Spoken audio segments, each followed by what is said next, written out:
Have you ever been scrolling through travel vlogs and started to notice a pattern? Well, that's exactly what we're digging into today.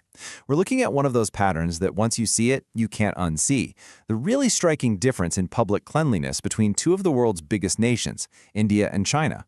So this whole explainer kicks off with a really simple, direct observation from our source material. After watching tons of travel videos from both locals and foreigners, one thing just kept jumping out.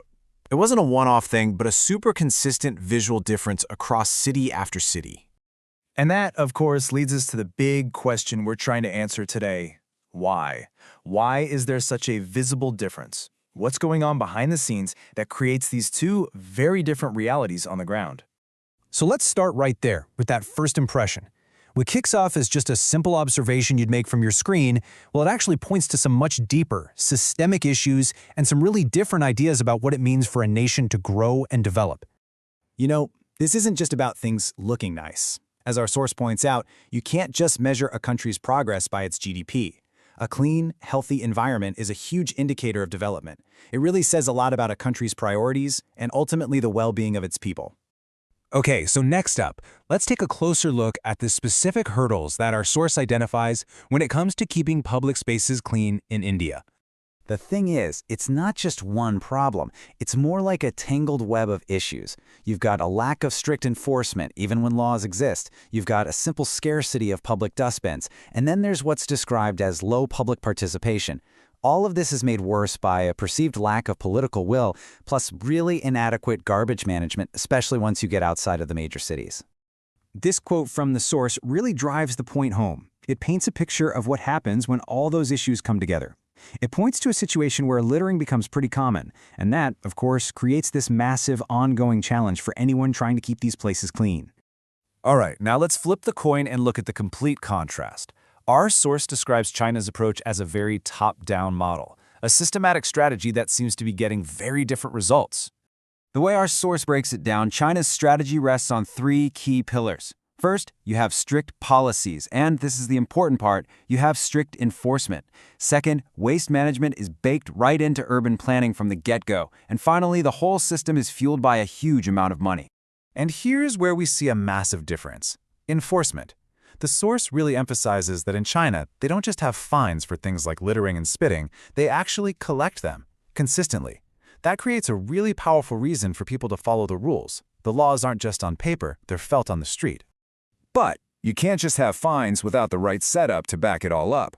And that's where massive investment comes in.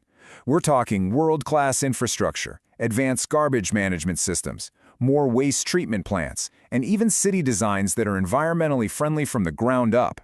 All of this, as you can imagine, requires a much bigger budget dedicated just to sanitation. So, this brings us to a direct, head-to-head comparison.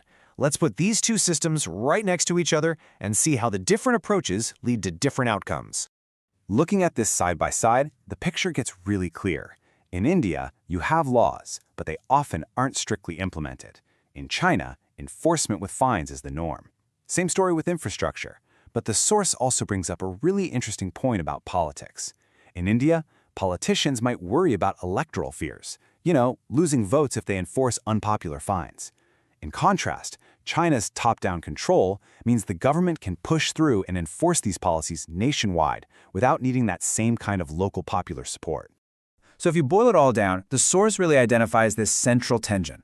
Is keeping a country clean primarily the government's job to enforce from the top, or is it a shared responsibility that has to come from the public itself? These two nations seem to have landed on very different answers to that question. So in our final section, let's look at what's next. We'll explore some of the efforts that are underway and the big ideas that could actually lead to lasting change. Now, it's really important to say that efforts are absolutely being made to tackle these challenges. The source points to India's Swachh Bharat mission, which translates to the Clean India mission. It's a huge national campaign to improve sanitation. This shows there's a clear understanding that change is needed and a real drive to make it happen. And ultimately, this is what our source suggests is the real key: this idea of collective responsibility. The big takeaway here isn't about which system is right or wrong. It's that real, lasting success probably needs a powerful mix of both: strong government action working hand in hand with enthusiastic public participation. And that leaves us with this final question to think about. After looking at these two very different approaches and their outcomes, what do you think? Is it mostly the government's job to enforce cleanliness, or does the real responsibility rest on the shoulders of every single citizen? It's a tough one, and definitely something worth mulling over.